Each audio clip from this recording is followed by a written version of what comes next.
hapo kwa uchaguzi hapo kwa uchaguzi, my friends, tunaelewana? Nyinyi mnajua hii chama tulifanya ukarabati madakika ya mwisho, si ndio? Mungu akatusaidia tukafaulu. Sasa sisi wote hapa, hata mimi kama party leader, hakuna mtu amenichagua, si ndio? Mimi niko tu hapa. Riggy yako area tu hivi. Hawa watu wote, hata hii Malala sijui recess, hata sasa anasema asante sana nimepatiwa nafasi, lakini wenye chama hawajasema, sasa watakuja kusema. Si ndio? Lazima tukubali my friends. Hii chama iko na wenyewe. Na wenyewe lazima waseme. Tunaelewana? So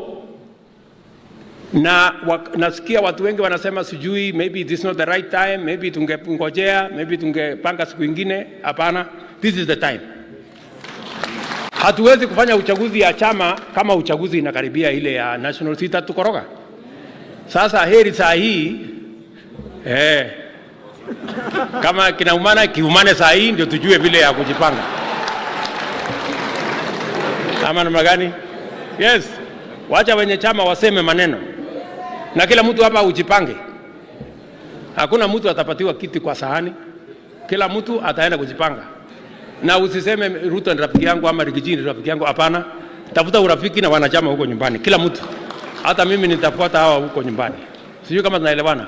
So for us to build a strong party, we must include and we must involve and the people, the membership of this party. Si mmesikia tuko na wanachama milioni 7? Ama ulisema ngapi wewe SG? 7.2 million members wa hii chama. Lazima wapige kura kuanza pale kwa kijiji. Pale kwa polling station tunataka officials wa chama. Pale kwa ward tutakuwa na officials wa chama. Pale kwa constituency tutakuwa na officials wa chama.